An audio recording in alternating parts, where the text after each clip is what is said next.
Corona আমফানে 2020-তে বিধ্বস্ত বাংলা, ধ্বংস হয়ে গিয়েছে বাংলার সবুজায়ন।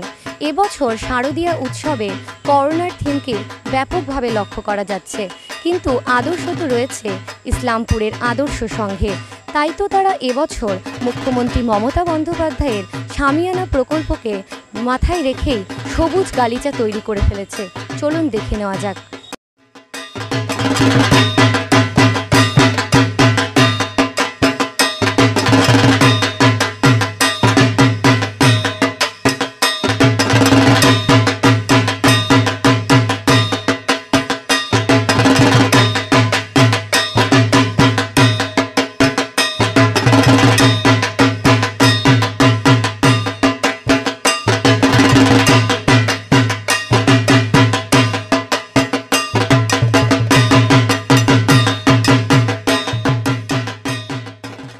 আমরা এখানে আদর্শ সংঘের সেক্রেটারিকে পেয়েছি, চলুন তার থেকে বিস্তারিত জেনে নিই। আপনাদের যে এবছর সবুজায়নের পরিকল্পনা রয়েছে, এই থিমকে আপনারা কিভাবে তুলে ধরছেন? আপনাদের মাথায় এই পরিকল্পনাটা কিভাবে আসলো?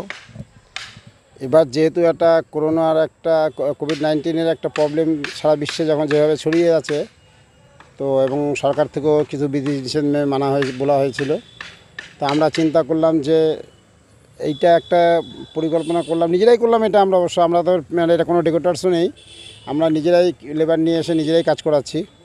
চিন্তা করলাম যে জায়গাটা যেহেতু বড় আছে, আমরা একটু গ্যাপ ফাঁকা রেখে জায়গাটাকে একটু দূরে রেখে এটা বন্য মানে ইয়ের উপরে একটা মানে সবুজায়নের উপরে একটা সুন্দর ইয়ে করা যায়, এটা আমাদের নিজেরাই এটা পরিকল্পনা এটা। আর সবুজায়নের উপরে রেখে বন্য প্রাণী সংরক্ষণ এটাকেও আমরা দেখাবো। এবং যেহেতু করোনার সময় ডাক্তার, নার্স, সুইপার, পুলিশ এমনকি সাংবাদিক যারা আছে তারা যেভাবে পরিশ্রম করেছে, আমরা তাদেরকেও এই আমাদের এবার পূজায় আমরা মানে তুলে ধরবো। তাদেরকে নিয়েই আমাদের এই পরিকল্পনা, সবাইকে নিয়ে আমাদের এই পরিকল্পনাটা। তো আপনারা তো প্রত্যেক বছর বিগ বাজেটের পুজো করে থাকেন, তো এবছর আপনাদের পুজোতে কেমন সমস্যা হচ্ছে? সমস্যা হচ্ছে আমরা এবার টোটালি নিজেদের ক্লাব মেম্বারদের কমিটমেন্টের উপরেই পুজোটা করছি। আমরা বাইরে কারোর সাথে কালেকশন করছি না, সেটা আমরা মাইকিং করে জানিয়েও দিয়েছি। এবং প্রতিটা ফ্যামিলিকে বলা আছে যার যার সাধ্য মতো যদি পারে ক্লাবে এসে দিয়ে যাবে, নয়তো আমরা কেউ প্রথম কালেকশন করছি না এবার। এবং টোটালটাই আমরা মেম্বারশিপের উপরেই করছি, মেম্বারদের থেকে চাঁদা নিয়ে আমরা পুজোটা করছি, যার জন্য এবার বিগ বাজেটের পুজোর থেকে আমরা বিরত রয়েছি। তো প্রশাসন থেকে কি আপনাদের কোনো সহায়তা করা হয়েছে?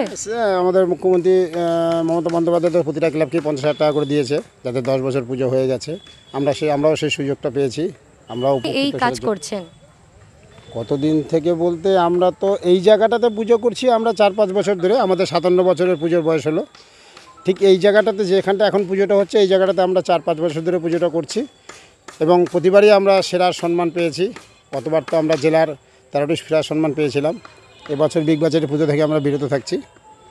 এই সবুজায়ন তৈরি করতে আপনাদের কতদিন সময় লাগলো?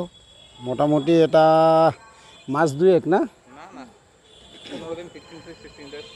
না, না বেশি হবে, 2 মাস থেকে আগের থেকে পরিকল্পনা আমাদের কাজ শুরু করেছি। আমরা 1 মাস 2 মাস প্রায় 2 মাস ধরে মোটামুটি আমাদের কাজ শুরু করেছি। আর কিন্তু এই বর্ষাটা এবার যে হয়েছে, আমাদের যে পরিকল্পনা কিছুটা ব্যাঘাত ঘটিয়েছে বর্ষা। তো কতজন শ্রমিক মিলে এই কাজ করা হচ্ছে? কতজন শ্রমিক বলতে রেগুলার তো 5-7 জন প্রথম থেকেই আছে, এখন একটু বেড়েছে, এখন 8-10 জনের কাজ করছে।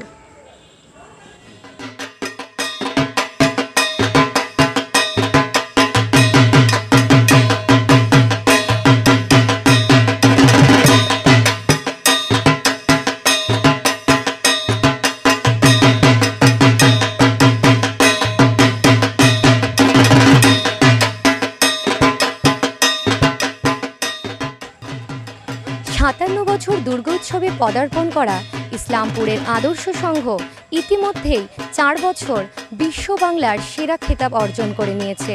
কারণ এই পুজোর উদ্যোক্তারা দর্শনার্থীদের আকর্ষিত করতে কোনো খামতি রাখেন না। এবছরও তারা মণ্ডপ সজ্জার পাশাপাশি প্রতিমাতেও বিশেষ আকর্ষণ রেখেছেন। কি এই আকর্ষণ? চলুন শুনে নেব মহিলা ব্রিগেডের মুখে।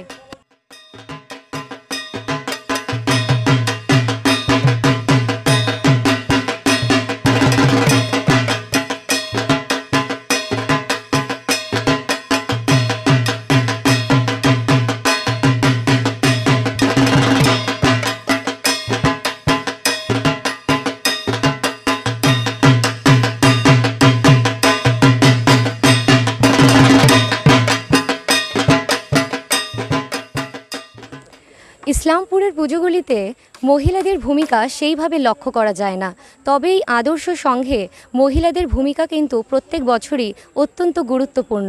চলুন মহিলা ব্রিগেডের সঙ্গে কথা বলে নিই। আপনার নাম? আমার নাম চৈতালি পাল দেবনাথ। আপনার কি পদ আছে এখানে? আমি মহিলা ব্রিগেডের সেক্রেটারি। আপনার নাম? আমার নাম মৌটুসী মল্লিক। আপনার নাম? আমার নাম কোয়েল কুণ্ডু, আমি এক্সিকিউটিভ মেম্বার। ডলি চন্দ। লাবণী পল। মিলি ভগত। আপনাদের এবছর এই মহিলা ব্রিগেডের এই পুজোতে কি ভূমিকা রয়েছে? আমাদের মহিলা ব্রিগেডের একটি আলাদা সংস্থা হলেও আমরা আদর্শ সংঘের সাথে আমার একই রকম। তো আদর্শ সংঘে টোটাল যা ক্লাবের যা ছেলেরা করছে তা আমরা করছি। আমাদের ডিপার্টমেন্টে পুজোর যে দায়িত্বটা, পুজোর টোটাল দায়িত্বটা আমাদেরই থাকে। পুজোর 5 দিন পুজো কিভাবে হবে তার সব জোগাড় টোগাড়, আমাদের বাচ্চাদের একটা আনন্দ খেলাধুলো, সেই পার্টটা আমরা হ্যান্ডলিং করি। তো আপনারা এবছর পুজোটা কেমনভাবে কাটাবেন? এবছরের পুজোটা অন্যবারের থেকে একটু অন্যরকম অবশ্যই হবে। আমাদের এবার মাস্ক, স্যানিটাইজ, ডিস্টেন্স মেনটেন করে, তো আমাদের সেভাবে করেই সব কিছু ব্যবস্থা করা হচ্ছে। আলাদাভাবে বাচ্চাদের যারা সবার সাথে যেন তারা একটু ডিস্টেন্স মেনটেন করে থাকতে পারে, এবার একটু অন্যরকমভাবে আমাদের সব কিছু মেনটেন্যান্সগুলো হচ্ছে। তো আপনারা এবছর মণ্ডপের সাথে সাথে প্রতিমার কি সাজসজ্জা তুলে ধরছেন? আমরা কয়েক মাস থেকে যেভাবে করে আমরা যে পরিস্থিতিতে আছি, তাদের সেই সময়টুকুতে আমরা ঘরে বসে যাদের সাহায্যে আমরা অনেকটা আমাদের কোভিড-19 থেকে আমরা বেরিয়ে আসতে পেরেছি, সেই আমরা ইসলামপুরের সুপার হসপিটালটাকে আমরা মণ্ডপ হিসেবে তুলে ধরতে চেয়েছি। আর দুর্গা ঠাকুর বা সরস্বতী, লক্ষ্মী, গণেশ, কার্তিক, এই প্রতিমাগুলো আমরা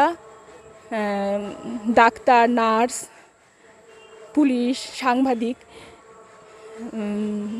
এভাবে করে আমরা তুলে ধরতে চেয়েছি। যাদের সাহায্য ছাড়া আমরা আজকে এই একটু যে সুস্থ পরিবেশে ফিরতে চলেছি সেটা আমরা তুলে ধরতে চেয়েছি। যাদের সাহায্য ছাড়া এটা সম্ভবই ছিল না।